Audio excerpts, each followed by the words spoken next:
The shimmering vale was a place woven from starlight and soft dreams, where the air itself hummed with a melody too gentle for human ears.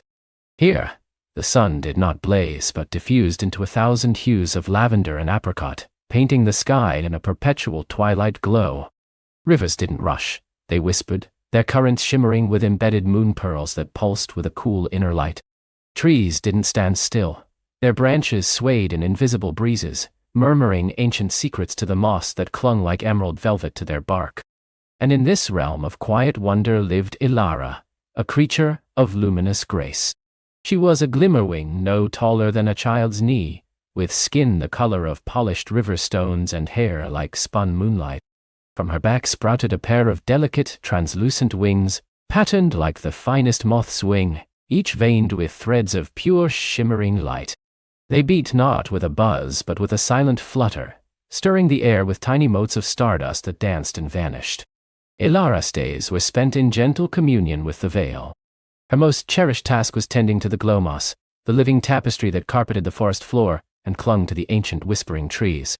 The glow moss was the heart of the vale's luminosity, absorbing the diffused daylight and releasing it as a soft, comforting luminescence throughout the soft night hours. It was a delicate, sentient organism, and Ilara knew its every shade of green, its every subtle pulse. On this particular twilight, as the first indigo deepened the apricot sky, Ilara was making her rounds through the whispering woods, a particularly ancient stretch of the vale where the trees grew so close their branches intertwined, forming a cathedral of rustling leaves. Her tiny bare feet made no sound on the springy glow moss, and her wings stirred the air with a faint, sweet scent of night-blooming jasmine. In her hand she carried a small, polished stone, a moon pebble, which she used to gently stroke the moss, encouraging its glow. "Sleep well, little ones," she murmured, her voice a soft bell chime as she traced patterns of light into the moss. "Dream of the gentle rain and the humming winds." The glow moss pulsed in response, a wave of soft emerald light following her touch.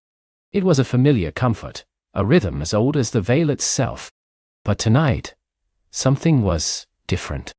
Ilara paused, her antennae, fine as spider silk, twitching almost imperceptibly. She leaned closer to a patch of moss that usually glowed with a particularly vibrant emerald. Tonight, it was a shade duller, a tired jade instead of a lively emerald. She stroked it with her moon pebble, willing it to brighten, but the response was sluggish, muted. A tiny frown, no larger than a dewdrop, appeared between her eyes. This wasn't right. The glow moss never faltered. Not even after the fiercest summer storms, or the rare biting winds from the distant crystal peaks. She fluttered gently upwards, her wings carrying her to eye level with a particularly ancient whisper tree. Its bark was crinkled with age, and its leaves, usually a deep velvety green, now seemed to hold a hint of faded parchment. She reached out a slender finger, touching a leaf. It felt cooler than usual, and its vibrant inner light, a characteristic of all flora in the vale, was faintly dimmed. Ilara spent the rest of her rounds with a growing unease. Patch after patch of glow moss seemed to echo the same muted light. The luminous fungi that dotted the tree trunks, usually pulsing with warm orange hues, were now a pale, timid gold. The faint, sweet scent of the forest, usually so rich with the promise of magic, felt thin, as if diluted by something unseen. She returned to her dwelling, a cozy nook nestled within the roots of the oldest whisper tree, its entrance framed by curtains of phosphorescent vines.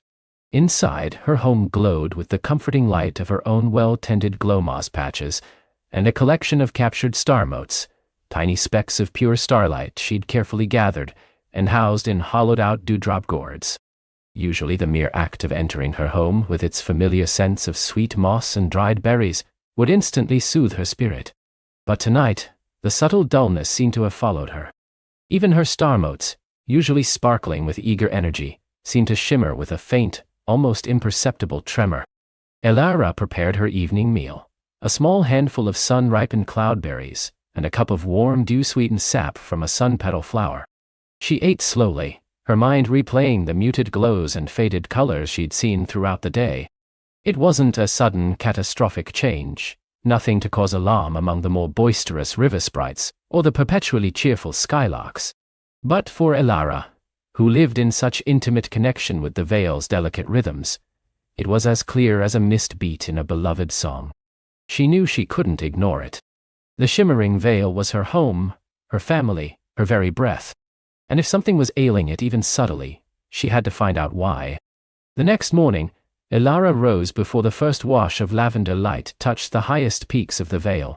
She packed a small pouch with a few more cloudberries, a spare moon pebble, and a tiny phial of concentrated sun petal sap for energy.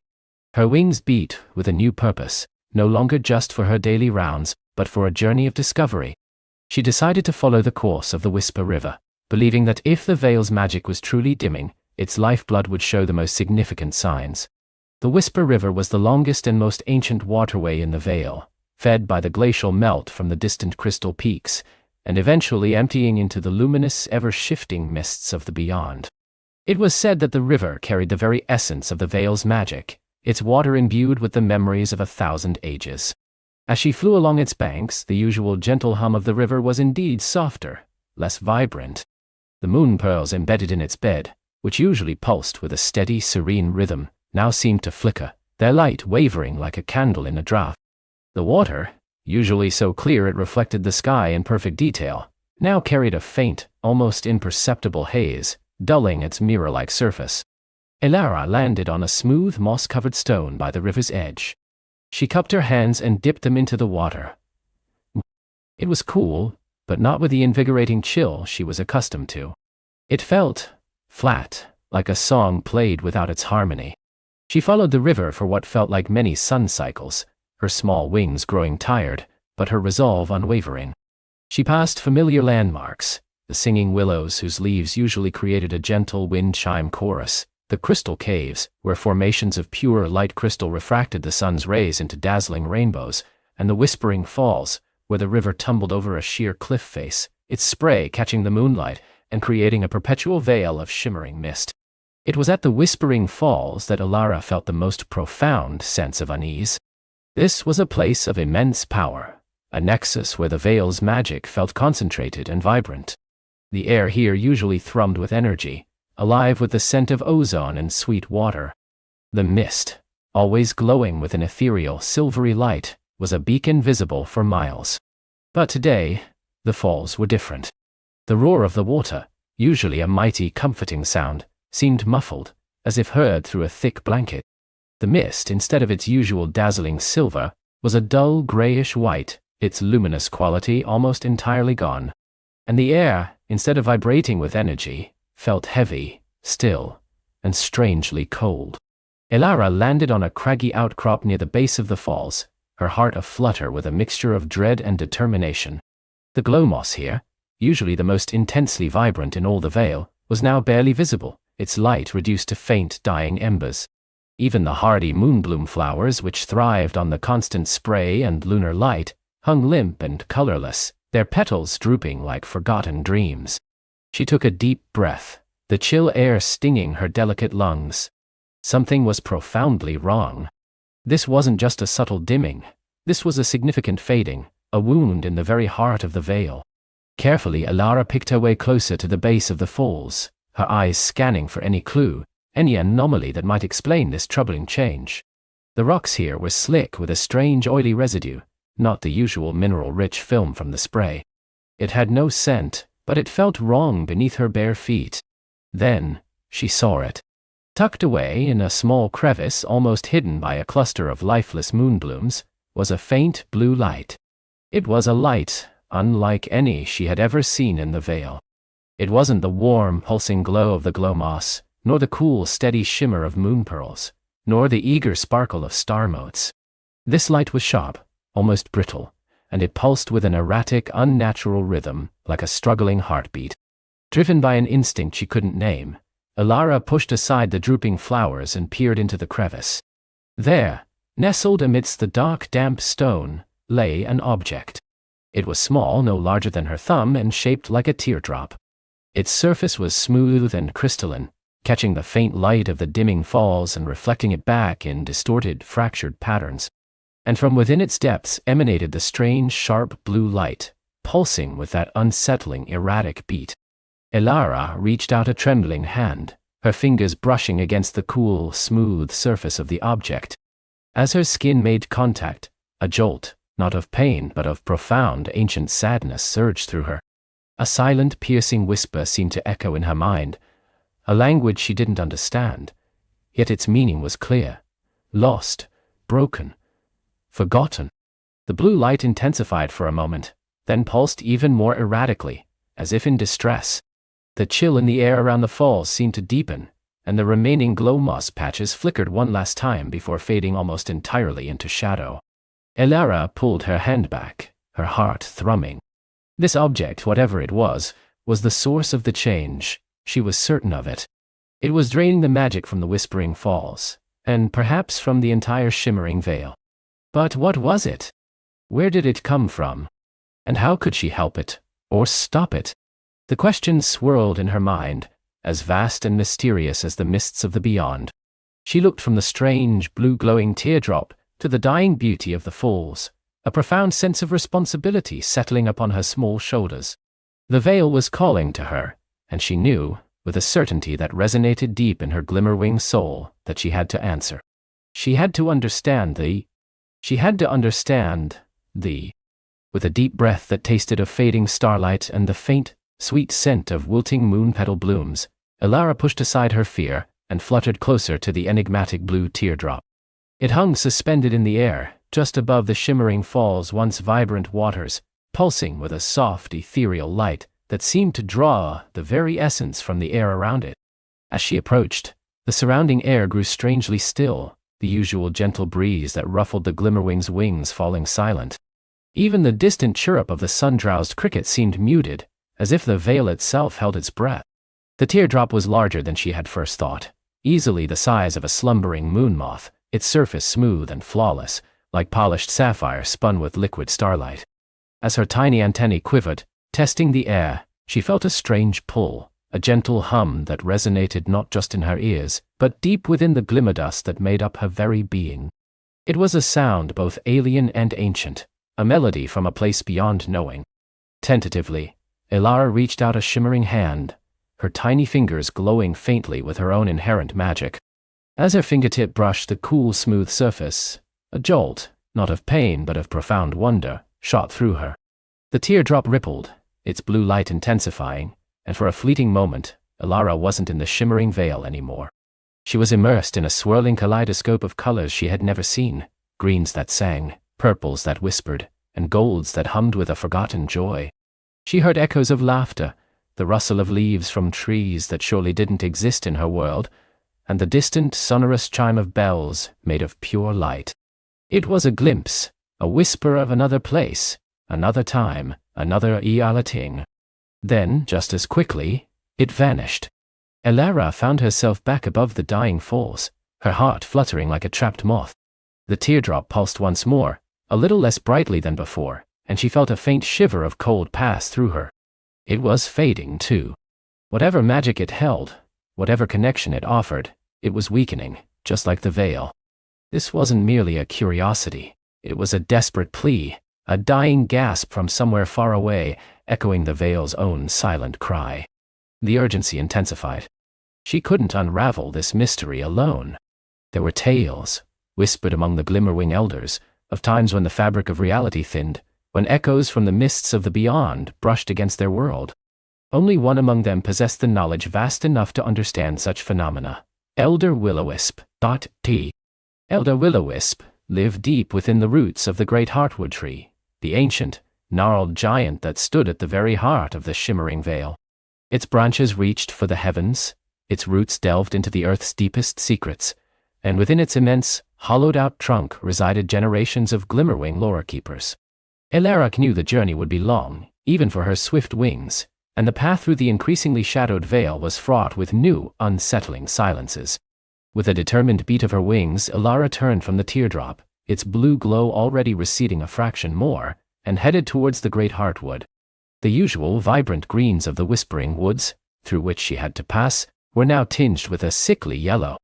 The delicate glow moss that lined the paths pulsed weakly, its light flickering as if struggling against an unseen gloom. The air, once sweet with the scent of blossom dew, now carried a faint, unsettling scent of dust and decay. As she flew, a small emerald blur zipped past her, then circled back. It was Pip, a curious young whisper sprite with wings like iridescent dragonflies, and a mischievous twinkle in his large dark eyes. Whisper sprites were tiny, impish creatures, known for their ability to flit between the visible and invisible worlds, and for their insatiable curiosity. "Elara," Pip chirped, his voice a series of melodic clicks and whistles that only Glimmerwings could fully understand. "Where are you flying so fast? The sun-drowsed crickets are barely awake, and your path is usually slower, more thoughtful, like a drifting cloud petal." Elara slowed, allowing Pip to hover beside her. "Pip," she said, her voice hushed, "something is terribly wrong. The falls are dimming, the veil is fading, and I found something. A teardrop of pure blue light just above the falls. It showed me glimpses of another place." Pip's eyes grew wide, reflecting the faint, anxious glow from Elara's wings. "A teardrop, like the legends. A veil tear. Oh, this is much bigger than a lost glow beetle. You're going to see Elder Will-O-Wisp, aren't you? Can I come? Please, Elara. I'm very good at finding hidden paths and making invisible shortcuts." Elara hesitated for only a moment. Pip's boundless energy and knowledge of the Veil's secret nooks and crannies could be invaluable. Besides, she felt a strange comfort in not facing this growing mystery entirely alone. "Very well, Pip," she conceded. "But you must promise to be quiet and follow my lead. Elder Will-O-Wisp values peace and quiet above all else." "Oh, I can be quiet," Pip promised, though his excited twirl in the air suggested otherwise. "As quiet as a sleeping moon moth." Together, they continued their journey, Pip flitting ahead, occasionally darting into the unseen realm to scout for obstacles, then reappearing with a triumphant flourish. The deeper they flew into the whispering woods, the more pronounced the Veil's malaise became. Patches of starbloom, which usually carpeted the forest floor in shimmering silver, lay brown and brittle. The ancient canopy vines, once thick with vibrant leaves, were now sparse and brittle, their once strong grip on the towering trees weakened. Finally, after what felt like an age, they arrived at the great heartwood tree. It stood, a colossal monument of life, its bark a tapestry of emerald and mossy gray, its roots twisting like ancient serpents into the earth. Even here, however, the signs of fading were present. Some of its lowest leaves, usually a deep, lustrous green, were beginning to curl at the edges, and the gentle rhythmic pulse of life that usually emanated from its mighty trunk felt subdued. They entered a hollowed-out cavern at the base of the tree, its entrance draped with shimmering curtains of woven spider silk, spun by the silent, wise weavers of the Veil. Inside, the air was warm and smelled of ancient wood, dried herbs, and the faint, sweet scent of lingering magic. Luminescent fungi dotted the cavern walls, casting a soft, comforting glow. Elder Will-O-Wisp was nestled amongst a bed of soft, glowing moss. Her wings, once as bright as Elara's, now faded to a gentle pearlescent sheen. Her antennae were long and delicate, often twitching as if listening to the very pulse of the Veil. Her eyes, deep pools of wisdom, flickered open as Elara and Pip approached. "Elara, my brave Glimmerwing." Her voice was a rustle of dry leaves and a whisper of wind, and little Pip, whose curiosity often outweighs his discretion. "I felt your approach, and the tremor in the Veil that heralded your coming." "The teardrop, yes?" Elara gasped. "You knew?" The elder nodded slowly. "The great heartwood remembers, and I, its current keeper, remember with it. The Veil tears are not new, child, though they are rare and always portend great change. Tell me what you saw." Elara recounted her experience, the blue glow, the jolt, the kaleidoscope of colors, the echoes of laughter and strange music. Pip added his own excited embellishments, describing the sparkles and whooshing sounds he imagined. Elder Will-O-Wisp listened patiently, her eyes never leaving Elara's. When Elara finished, a profound sigh escaped the elder's lips, a sound like the wind passing through ancient branches. "It is as I feared, a thinning of the Veil. The mists of the beyond are not merely a boundary, Elara, but the very membrane between our reality and countless others. When our world's magic is strong, the Veil is thick and unyielding, but when it weakens, tears can form." "But why now?" Elara asked, her heart aching. "And why is it draining the Veil?" "The Veil is not being drained by the tear, Elara," the elder explained. "But rather that the tear is a symptom of the Veil's own weakening. Our world's magic, the very lifeblood of the shimmering falls, is fading. And as our world weakens, the veil thins, making it susceptible to breaches. The tear you saw is not a drain, but a desperate Elara's mind reeled. Another world, in peril, like ours? Perhaps even more so, Elder Will-O-Wisp affirmed. The glimpses you saw, the colors, the sounds, they suggest a place of vibrant, perhaps chaotic magic. Such places can be volatile. The legend speaks of the echoing realm, a legend said to be woven from pure emotion and raw magic. A place of immense beauty and terrible storms, where the very landscape shifts with the mood of its inhabitants. When its own balance is disturbed, it can cause ripples, even tears in the veil. So, the you need to understand is not just the tear, but this echoing realm. Oh, Elara clarified. Precisely, the elder said, and the source of its distress. For if we can help them, perhaps we can heal ourselves. The two worlds are now intertwined, their fates mirroring each other through this fragile connection. Elara felt a wave of trepidation. But how? How do I even reach this echoing realm? The mists of the beyond are impenetrable. Elder Will-O-Wisp smiled gently, a network of tiny wrinkles deepening around her ancient eyes. Not entirely. The veiled tears are not merely windows, Elara, but doorways. Fragile ones, to be sure, but doorways nonetheless. To pass through, you will need two things: courage, which you possess in abundance, and a key. She reached beneath the mossy bed, her delicate fingers retrieving a small, intricate object. It was a pendant, carved from what looked like petrified starlight, glowing with a faint internal luminescence. In its center was a tiny, perfectly formed teardrop, mirroring the one Elara had found. This is a fragment of the first tear, Elder Will-O-Wisp explained, holding it out. Long ago, when the mists of the beyond were first formed, a crack appeared, and this piece crystallized from the raw magic that seeped through. It resonates with the veil itself. When you hold it near the teardrop, it will stabilize the passage, allowing you to pass through safely. But be warned, Elara. The echoing realm is unlike anything you have ever known. Its magic is untamed, its inhabitants unpredictable. You must... Elara carefully took the pendant. It felt cool and smooth against her skin, humming with a faint, reassuring energy. "Thank you, Elder," she whispered, a sense of immense purpose filling her. "And one more thing," Elder Will-O-Wisp added, her gaze softening. "The veil's magic is fading quickly. You must make haste, and take Pip with you. His ability to sense unseen presences and navigate shifting landscapes will be invaluable. He may be small, but his spirit is bright." Pip puffed out his chest, beaming with pride. "I told you I'd be useful," he chirped. Elara nodded. "Come on, Pip, we have a world to save." With renewed determination, Elara and Pip emerged from the great heartwood. The air outside felt even colder, the shadows deeper. The urgency was palpable. They flew back towards the shimmering falls, the pendant glowing faintly between Elara's fingers, a beacon of hope in the encroaching gloom. The journey seemed quicker this time, driven by their shared purpose. When they reached the falls, the blue teardrop was even dimmer, its light barely visible against the encroaching twilight. The shimmering falls were now a mere trickle, their once resplendent glow a faint, desperate pulse. "It's fading so fast," Pip whispered, his usual bravado replaced by genuine concern. "We have to hurry," Elara agreed. She held the pendant high, its starlight-carved teardrop, resonating with the larger, mysterious one.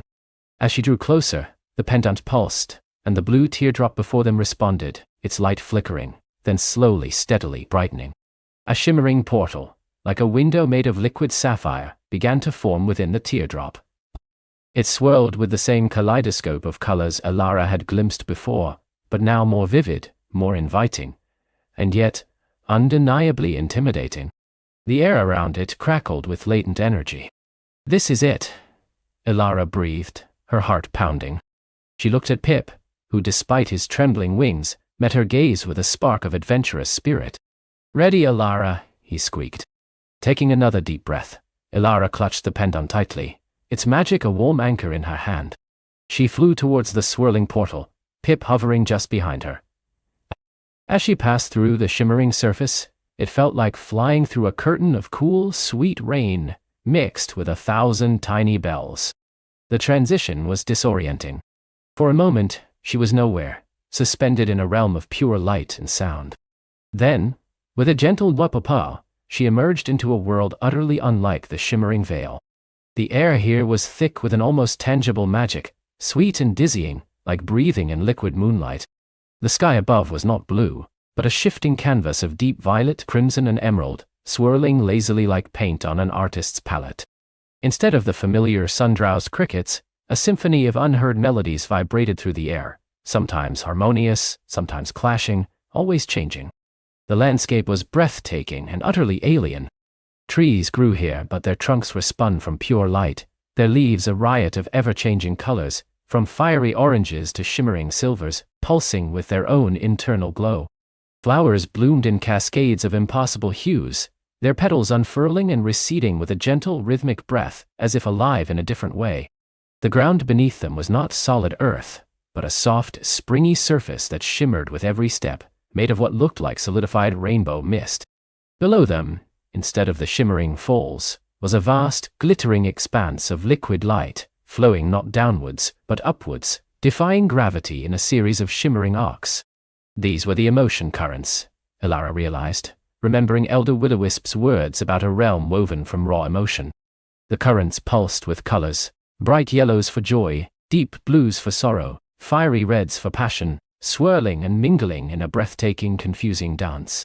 "Whoa," Pip whispered, his tiny voice filled with awe. He zipped back and forth, trying to catch a glimmering dust mote that floated past, then darted away as it dissolved into a puff of purple light. "It's everything, and nothing, and so much more." Elara could only nod, her wings beating slowly, trying to absorb the overwhelming sensory input. This was the echoing realm.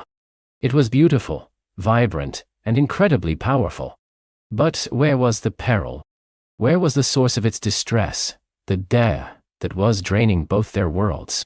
As she looked closer, beyond the immediate, dazzling beauty, Elara began to see the cracks. Some of the light trees pulsed too erratically, their colors shifting too rapidly, as if in distress. Patches of the shimmering ground were dull, the rainbow mist fading to a murky gray.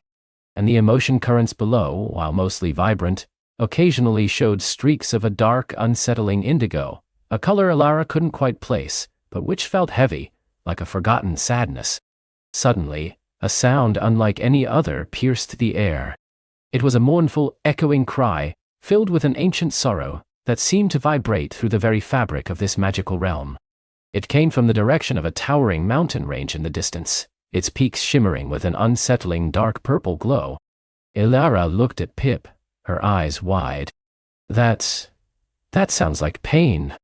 Pip, for once, was silent, his usually bright eyes clouded with a flicker of fear.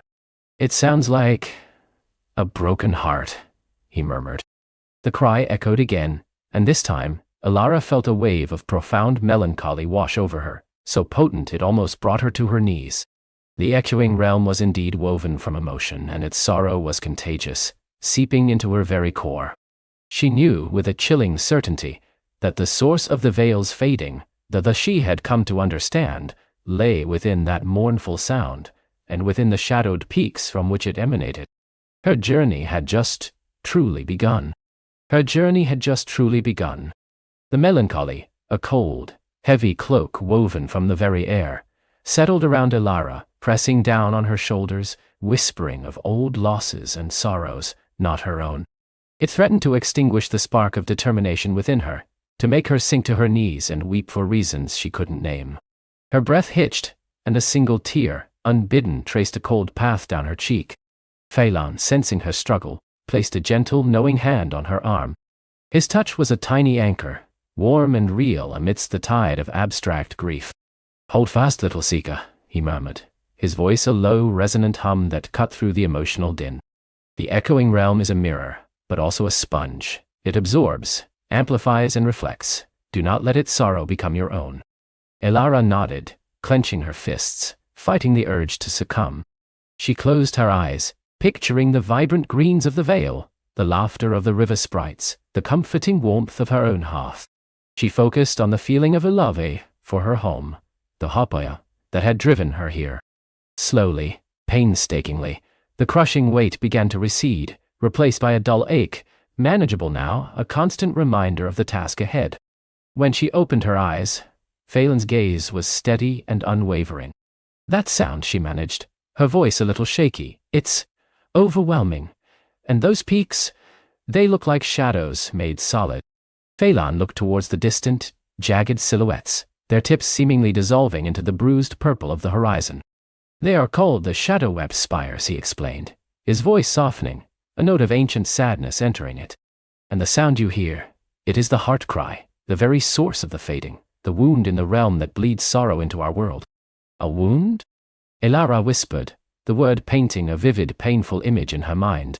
"Aye, long ago, before the memory of the eldest trees, the echoing realm was born from the pure, unfettered emotions of the primordial cosmos. Joy and wonder sculpted the rivers, courage forged the mountains, tranquility painted the skies, but there was also a deep, singular sorrow, a lament for something lost that was so profound, so absolute, it could not be contained. It coalesced, growing denser and darker, until it formed..."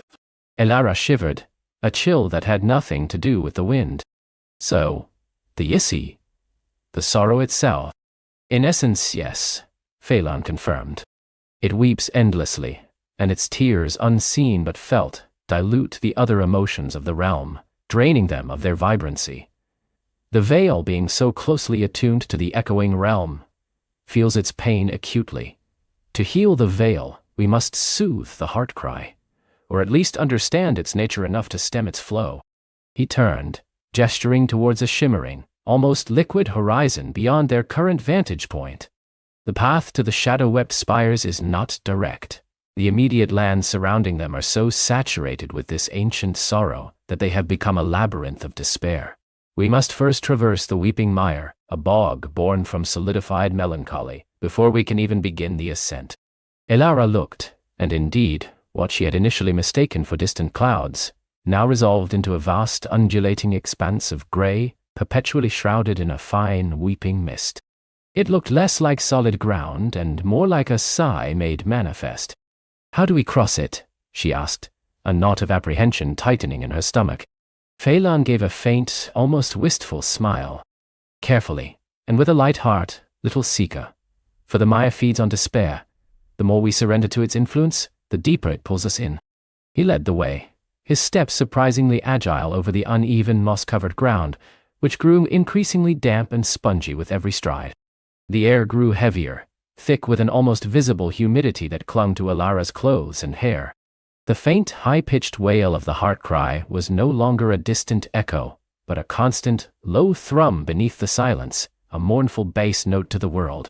Soon, the ground beneath them transformed entirely. It was no longer firm earth, but a vast, shimmering expanse of dark, viscous fluid, reflecting the bruised sky in distorted, weeping patterns. Ancient, gnarled trees, their bark slick with perpetual moisture, stood like skeletal sentinels, their branches draped with long gray-green moss that hung like shrouds. The mist here was denser, swirling around their ankles, obscuring the path ahead and making the world feel claustrophobically small. "The weeping mire," Phelan announced, his voice hushed, almost reverent. "Every droplet here holds a fragment of the heart cry. It is a place of profound sorrow but also profound stillness." As they ventured deeper, Elara felt the subtle, insidious pull of the mire. It wasn't physical quicksand, but an emotional one. Thoughts of home, of the safety and warmth she had left behind, began to twist, tinged with regret. Was this worth it? What if she failed? What if the veil was lost forever? A profound sense of helplessness began to creep in, chilling her to the bone. She stumbled, her foot sinking into the soft, yielding muck. Phelan caught her, his grip firm. "Remember, Elara, your purpose, your hope, they are your anchors here." He then showed her. He plucked a small iridescent pebble from his pouch, one she hadn't noticed before, and held it aloft. It pulsed with a soft inner luminescence, a tiny beacon in the gloom. He pressed it into her hand. "This is a shard of crystallized joy from the sun-dappled glades. It won't dispel the mire, but it will remind you of what you carry within. Hold it, and let its light remind you of your own." Elara clutched the pebble. It was cool and smooth, but she imagined a faint warmth radiating from it. She focused on its light, on the feeling of its smooth surface, pushing back against the encroaching despair. She remembered the feeling of accomplishment when she had perfectly woven a particularly intricate pattern, the deep satisfaction of helping a troubled spirit find peace. The Maya still gnawed at the edges of her resolve, but it no longer threatened to consume her. As they navigated the treacherous root-tangled paths, she began to notice the subtle manifestations of the Maya's sorrow. Small, shimmering motes of light, like trapped fireflies, drifted aimlessly through the mist. Phelan called them gloom wisps. They weren't malicious, but they were drawn to despair, and if one lingered too close, it would amplify any negative emotion, making a tiny worry blossom into soul-crushing dread. Elara learned to gently wave them away, not with force, but with a quiet, firm intention, focusing on the pebble's warmth. Then there were the weeping reeds. Tall, slender stalks that grew in dense thickets, their leaves perpetually glistening as if with tears. As Elara passed, she could hear faint, almost inaudible whispers emanating from them, like countless voices sighing. Lost, alone, forgotten. Phelan paused before a particularly dense stand of reeds. These are the echoes of those who lost their way, emotionally, within the mire, he explained softly. Their regrets and sorrows cling to the reeds, forming these mournful choruses. They are harmless, but their song can be a powerful distraction, drawing one deeper into the Maya's embrace. Elara listened. The whispers were heartbreaking, each one a tiny shard of pain. But as she listened, a different kind of feeling stirred within her, not despair, but empathy. She felt a profound sadness, for these lost echoes, a desire to offer them some measure of comfort. Without thinking, she reached out, not to touch the reeds, but to project a feeling of gentle understanding, a silent acknowledgement of their pain. To her surprise, the whispers didn't intensify. Instead, they softened, becoming less piercing, almost like a sigh of weary acceptance. A few gloom wisps, drawn to her empathy rather than her despair, swirled around her hand for a moment before drifting peacefully away. Phelan watched her, a hint of wonder in his ancient eyes. "You have a true gift, little seeker," he said, his voice quiet. "To feel sorrow without succumbing to it, to offer solace where only despair has reigned. This is a rare and precious thing." Encouraged, Elara continued to practice this gentle projection of understanding. She found that by acknowledging the sorrow around her, rather than fighting it, she could navigate the mire with a clearer head and a lighter spirit. It was as if the mire, sensing no resistance, no raw despair to feed on, became less aggressive, merely a landscape of profound, ancient grief, rather than an active adversary. Days blurred into a timeless sequence within the misty gray expanse. They ate sparingly, mostly dried fruits and nuts Phelan carried, drinking from small clear pools he found that somehow remained untainted by the mire's influence. Elara learned to trust Phelan implicitly, his quiet wisdom and unwavering presence a constant source of strength. He knew the mire's subtle currents, the slight shifts in the mist that indicated a safer path, the barely perceptible sounds that warned of deeper emotional eddies. One evening, as the perpetual twilight of the mire deepened into a bruised purple, they came upon a clearing. In its center stood a single, colossal tree unlike any Elara had seen.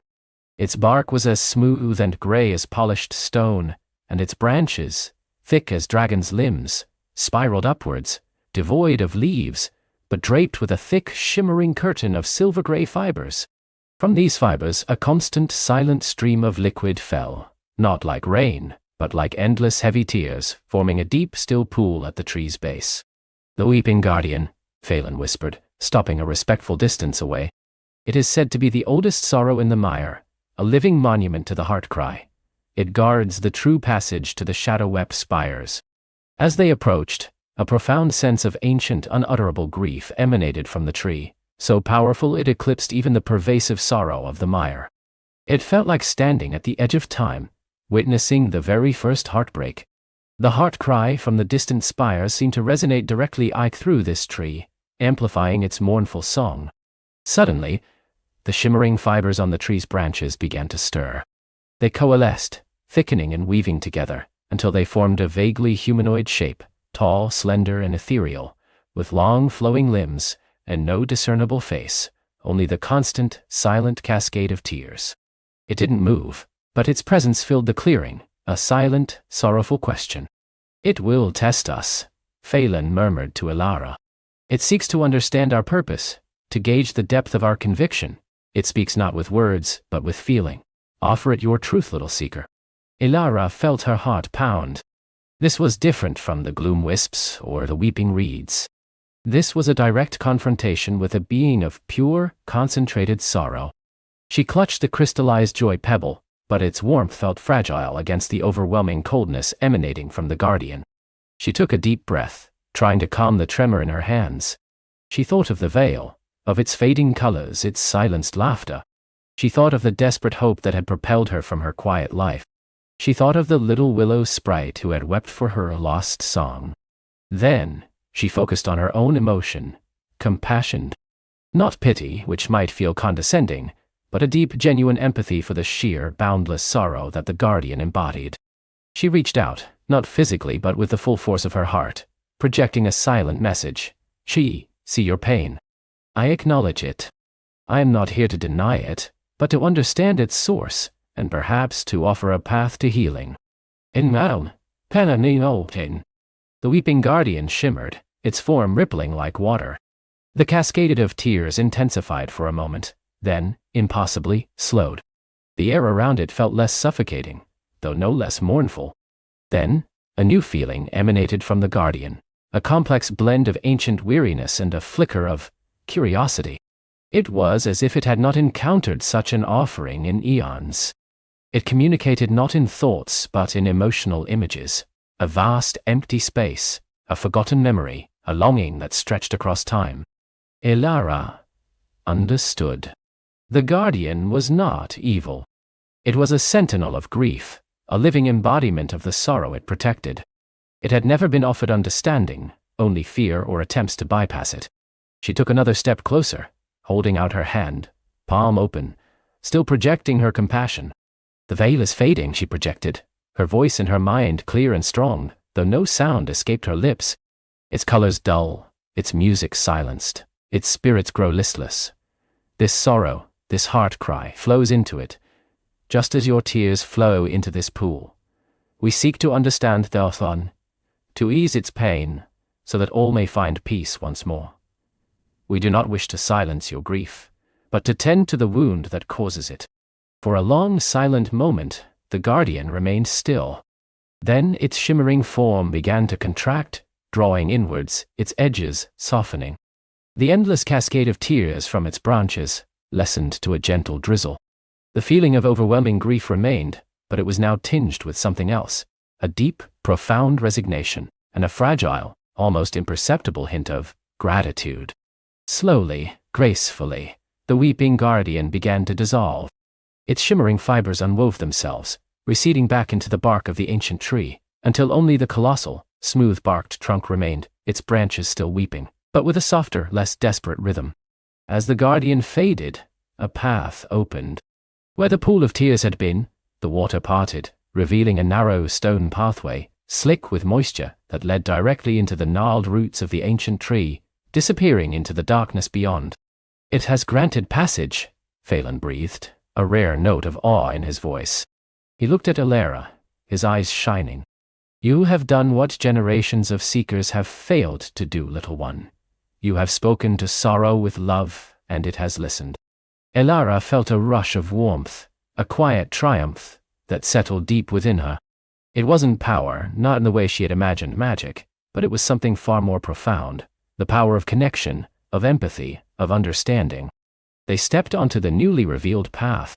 The air immediately grew colder, sharper, and the pervasive mist of the mire began to thin, replaced by a biting chill that seemed to emanate from the very stone. The heart cry, which had been a distant thrum, now swelled, a deeper, more resonant vibration that seemed to shake the ground beneath their feet. The path twisted and turned, leading them through a labyrinth of enormous ancient tree roots that had petrified over untold eons, forming a natural grim tunnel. The walls were rough and cold, etched with patterns that looked like ancient, forgotten script, or perhaps the petrified flow of tears. After what felt like hours, They emerged from the root tunnels. The landscape had transformed entirely. They stood at the base of the shadow-wept spires, no longer distant silhouettes, but titanic mountains of dark, jagged rock that clawed at the sky. Their surfaces were slick with a constant slow seepage of black, viscous liquid, solidified sorrow perhaps, or the very blood of the heart cry. The air here was thin and sharp, carrying the metallic tang of ancient grief. There was no vegetation, only bare, brutal stone, and the omnipresent, bone-chilling wail of the heart cry, which was now so loud it was almost deafening, a palpable force that vibrated through Ilara's very bones. It was a lament of such immense scale that it felt as though the very heavens were weeping. As Ilara looked up, she saw something that made her breath catch. Nestled in a colossal, natural amphitheater formed by 3 of the tallest spires was a structure. It wasn't built, not in the way humans built, but seemed to have grown organically from the sorrow itself. It was a colossal edifice of swirling, obsidian-like material, its surfaces reflecting no light, absorbing everything. It coiled upwards like a sleeping serpent, its highest point piercing the perpetually bruised clouds. And at its very apex, where the heart cry was loudest, Ilara saw it. A single, dark, shimmering opening, like a tear in the fabric of reality, from which the mournful sound poured forth, an endless primordial wail that echoed across the entire echoing realm, and beyond, into the veil. "The maw of lament," Phelan whispered, his voice barely audible above the roar of the heart cry. "The very mouth of thee. It is from there that the sorrow bleeds into the worlds." Ilara felt a chill that went deeper than the cold mountain air. This was it. The source. The heart of the fading. No, it wasn't a monster, nor a spirit, but a tear, a gaping wound in the very soul of the realm. And it wept without end. Her journey had brought her to the precipice of understanding, to the very gates of the boundless grief. The true challenge, she knew, lay still ahead within the echoing depths of the maw itself. Ilara took a deep, shaky breath, the cold air burning in her lungs. Before her, the mountain face seemed to ripple, not with heat, but with an absence, a shimmer of nothingness that devoured the light. This was the maw. It wasn't a physical cave or a gaping chasm in the rock, but a distortion, a place where reality thinned and bled away. She raised her hand, her fingertips tingling as they neared the shimmering veil. It felt like touching a memory that wasn't hers, a sorrow too vast to comprehend. With a final surge of resolve, she stepped through. The world twisted around her, not violently but gently, like a sigh. The biting wind vanished, replaced by an oppressive stillness. The air grew heavy, thick with a scent like old tears and forgotten dust. Ilara found herself standing on a vast flat plain, stretching to a horizon that blurred into an endless bruised twilight.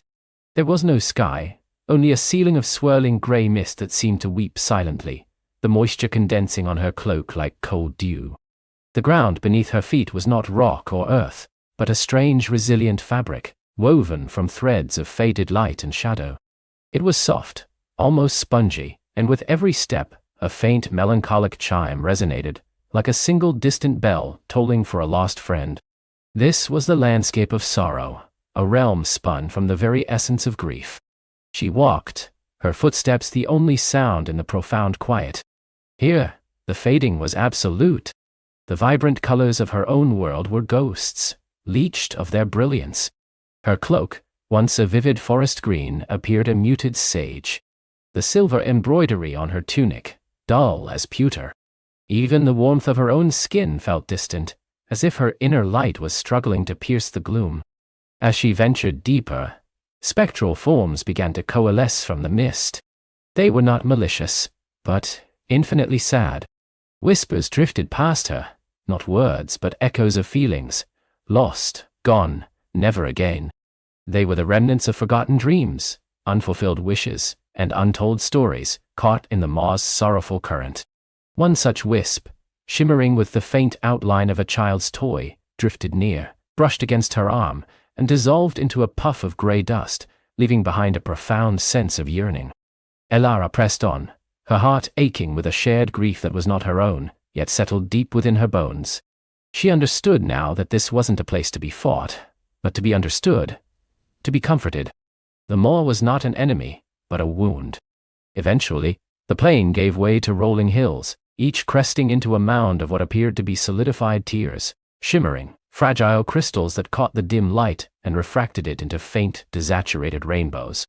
In the valleys between, rivers flowed, not of water but of shimmering, liquid starlight, moving with an excruciating slowness. These were the rivers of memory, she realized, their currents carrying fragmented visions. A child's laughter, a shared meal, a sunrise over distant peaks, all muted, all tinged with an unbearable sorrow, as if remembered through a haze of tears. Elara paused by one such river, watching a particularly vivid memory drift past. A young woman, her face alight with joy, receiving a small, intricately carved wooden bird. The joy in the memory was so potent, yet the current of sorrow that carried it seemed to dilute it, leaving only the ache of its passing. Elara reached out, her fingers barely skimming the surface of the starlight river. A jolt, not of pain, but of profound empathy shot through her. She saw the woman's face, radiant, then shadowed by loss. The wooden bird clutched tight as a last remembrance. The bird, she realized, was more than a gift. It was a symbol of shared dreams, a promise. The maw was a place where memories were not just stored, but, I felt. Every forgotten moment, every broken promise, every unfulfilled hope resonated here, collected and magnified.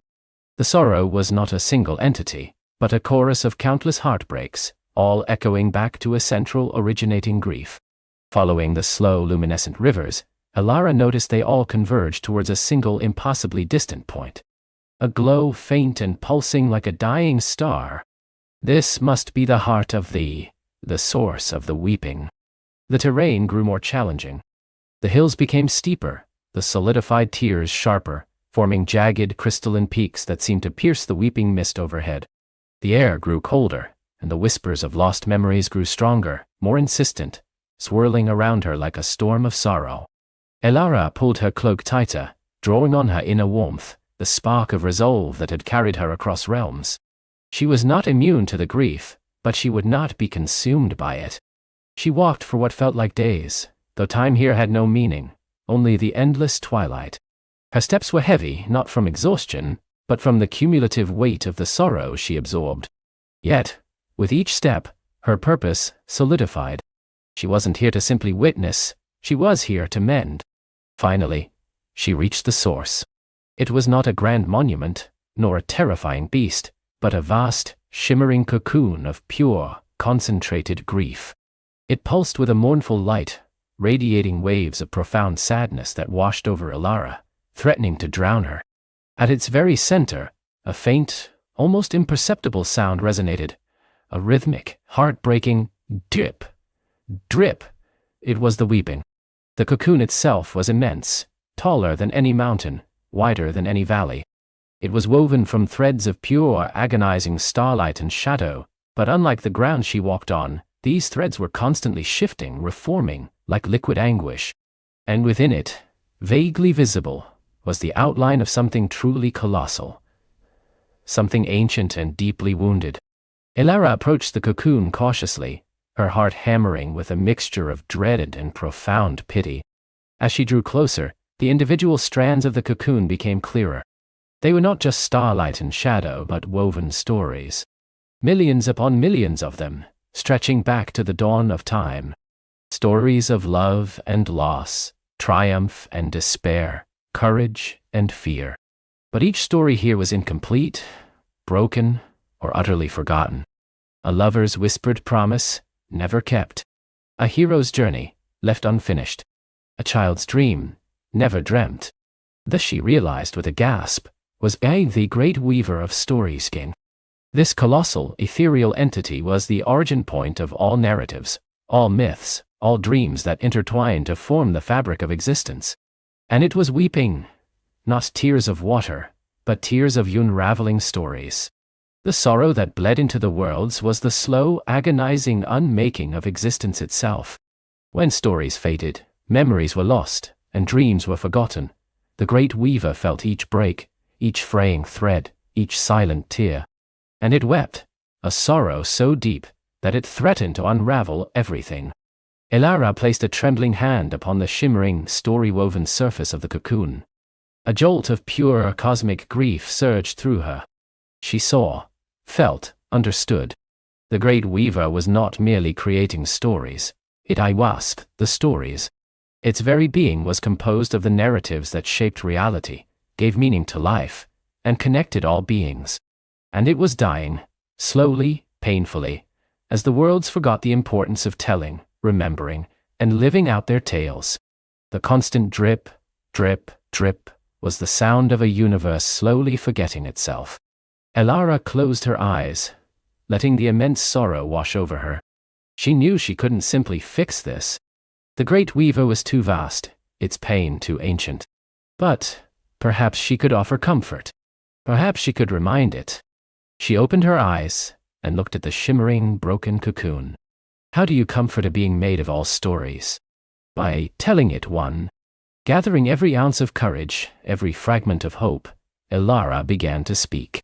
Her voice, small and fragile in the immense silence of the moor, seemed to echo with impossible clarity. "Great weaver," she began, her voice imbued with a gentle strength.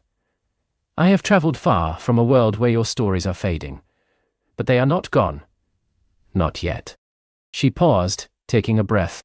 "I remember the story of the silver stag, who brought the first moonlight to the night sky. I remember the tale of the whispering willow, whose roots hold the secrets of forgotten languages.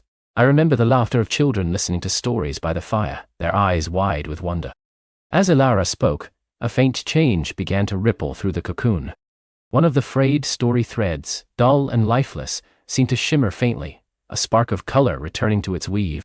"Encouraged," Elara continued, weaving a tapestry of words with her own voice. She recounted the tales her grandmother had told her, the legends of her village, the small personal stories of bravery and kindness she had witnessed on her journey. She spoke of the little bird with the broken wing that learned to fly again, of the lost traveler who found their way home, of the quiet courage of a mother raising her child. She didn't just recite them. She felt them, infusing each word with the warmth of human connection, the joy of discovery, the bittersweet ache of love. She described the vibrant hues of a sunset she had seen, the crisp scent of pine needles in a forest, the comforting weight of a friend's hand. She gave the great weaver sensory details, the texture and taste of life itself. As she spoke, more threads within the cocoon began to glow. The mournful drip, drip, drip seemed to falter, becoming less frequent, less despairing. The ground beneath her feet, the fabric of forgotten stories, seemed to grow slightly firmer, less yielding. But the great weaver's sorrow was millennia deep. Elara felt its immense sorrowful presence, still weeping. It was not enough to just remember stories. She needed to bring in new stories, living stories to the source. She closed her eyes again, reaching deep within herself. She remembered the journey itself, the perilous mountain ascent, the helpful sprite, the wisdom of the ancient hermit. She remembered her own resolve, her own fears, her own quiet moments of joy and wonder. She began to tell Unher's story, the story of her quest to save the fading realms. "I'm Elara," she said, her voice growing stronger, imbued with the truth of her own existence. "And I came seeking answers, seeking to mend what was broken. I found sorrow, immense and ancient. But I also found hope. The hope that lies in remembering, in creating, in connecting." She spoke of the resilience of the human spirit, the enduring power of love, the simple, quiet magic of everyday life. She spoke of the future, of the stories yet to be written, the dreams yet to be dreamt. As she poured her own living narrative into the moor, a profound shift occurred. The immense cocoon, which had been radiating sorrow, began to pulse with a different energy. It was still tinged with sadness, but now, a deep, resonant hum began to emanate from its core, like a cosmic lullaby. The weeping mist above began to thin, revealing faint glimpses of a sky, not of twilight, but of deepest indigo, sprinkled with nascent stars. The ground beneath her feet softened, no longer a fabric of fading memories, but a fertile earth, beginning to sprout tiny, luminous flora. The rivers of memory, still flowing with liquid starlight, now carried clearer, brighter visions, the joy and sorrow intertwined, not diluted. The great weaver was beginning to stir. The cocoon shimmered, then slowly, majestically, began to unfurl. It was like watching a cosmic flower bloom in reverse, shedding its layers of grief. As it opened, Elara finally saw the Yuns. It was not a single form, but an endless, swirling nebula of iridescent light and shadow, constantly shifting, constantly reforming. It was a million faces, a million landscapes, a million moments all at once. It was the collective consciousness of all creation, the boundless imagination that birthed every possibility. Its eyes, if they could be called that, were twin galaxies, swirling with nascent stars, now looking upon Elara not with despair, but with a gaze of profound, ancient wonder. The sorrow was still there, a deep vein of cosmic melancholy, but it was no longer consuming. It was becoming part of the whole, a necessary contrast to joy, a reminder of the preciousness of connection.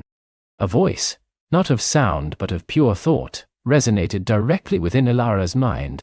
It was a chorus of a billion whispers, a symphony of all knowledge, yet it spoke with a gentle, loving clarity. "Q," remembered, the great weaver communed. "You brought the threads back to the loom. You brought the spark of the living story." Elara felt an overwhelming sense of peace, a connection to something utterly boundless. "The worlds were forgetting," she whispered back, her own thoughts resonating in the vastness. "They were losing their way." "To forgetting, it is a slow poison," the weaver's thought voice resonated. "Threads thin, the colors fade, the patterns unravel, and when the stories are not told, not shared, not lived, I feel each break, each silence. How can we prevent it from happening again?" Elara asked, her heart filled with newfound understanding. "Can I be living?" the weaver's voice murmured, its cosmic form shimmering with renewed light. "Can I be experiencing, by connecting, by observing the sunrise, by sharing a meal, by speaking a kindness, by reaching out a hand? Every act, every thought, every feeling is a thread. And when those threads are woven into stories, shared from heart to heart, generation to generation, then the tapestry remains vibrant, then I am nourished, then the worlds thrive." The light emanating from the great weaver intensified, pulsing with a gentle, vibrant energy. The indigo sky above the moor burst forth with a cascade of shimmering stardust, each speck a nascent story, a fresh dream. The luminous flora on the ground blossomed into vivid, impossible colors. The rivers of memory now flowed with pure, unadulterated starlight, carrying memories that were whole, brilliant, and full of the raw emotion of life. The weeping had stopped. Elara felt a lightness she hadn't known was possible. The weight of the world's sorrow lifted from her shoulders. Her cloak regained its vibrant green, her silver embroidery gleamed. The warmth returned to her skin, not just from within, but from the renewed magic swirling around her. She looked back at the great weaver, its form still boundless, still ancient, but now radiating a profound sense of peace and renewed purpose. It was still the source of all stories, but now it was also the source of all rekindled hope. "Oh, little weaver," the voice resonated one last time, filled with boundless affection. "Go and tell your story, and encourage all others to tell theirs, for the telling is the mending." With that, the great weaver, in a gentle cosmic sigh, drew back into itself, once more becoming a shimmering, vibrant cocoon, but this time one that pulsed with the joyous energy of creation, not the pain of unraveling.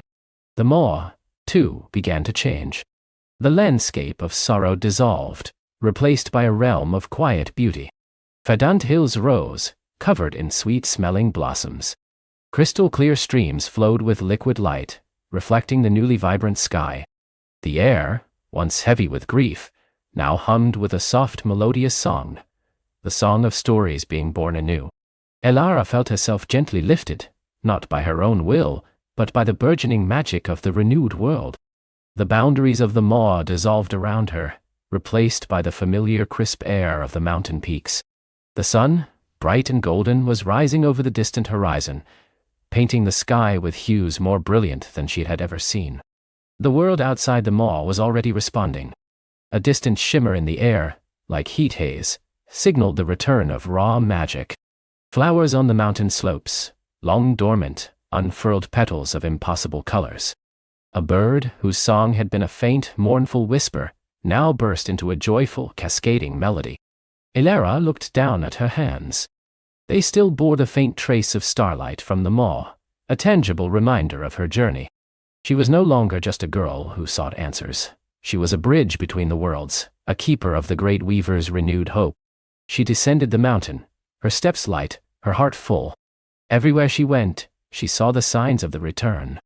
The colors were richer, the sounds clearer, the very air alive with a gentle vibrancy. People she met on her way home seemed to carry a lighter step, a brighter glint in their eyes. They didn't know what he had changed, only that the oppressive gray weight had lifted, that the world felt alive again. When she finally returned to her village, it was bathed in the golden light of a setting sun, more glorious than any she had ever witnessed. The hearth fires burned brighter, the laughter of children echoed with unburdened joy, and the old storytellers who had grown quiet and hesitant now spoke with renewed passion, their voices ringing with forgotten magic. Her grandmother met her at the edge of the village, her eyes, though ancient, shining with a knowing light. She simply embraced Elara, a silent acknowledgement of the monumental task completed. "The world breathes again, little one," her grandmother whispered, her voice thick with emotion. "And the stories, oh, the stories are singing." Elara smiled, a deep, contented smile that reached her very soul. She had found the source of the fading, not to fight it, but to mend it with empathy and the simple, enduring power of a story. She had learned that magic wasn't just about spells and enchantments, but about connection, memory, and the boundless wonder of human experience. That night, as the stars twinkled like freshly told secrets in a sky darker and more profound than ever before, Elara sat by the hearth. The fire danced, casting flickering shadows that seemed to tell stories of their own. She watched the faces of the children, their eyes wide with enchantment as her grandmother, her voice strong and clear, recounted a tale of a brave girl who ventured into the heart of sorrow and brought back the song of the world. Elara didn't correct her grandmother, didn't claim the story as her own. She simply listened, a silent guardian of the newly vibrant tapestry. For she knew, deep in her heart, that as long as stories were told, as long as dreams were dreamt, and as long as hearts connected, the great weaver would weave, and the magic would never truly fade again. And with that comforting thought, a gentle weariness settled upon Elara, a sweet and peaceful sleep, filled with the soft hum of countless stories, began to pull her into its embrace. The world was safe, vibrant, and full of endless tales. And she, Elara, was finally home, her own story now a bright and essential thread in the great weaver's eternal tapestry.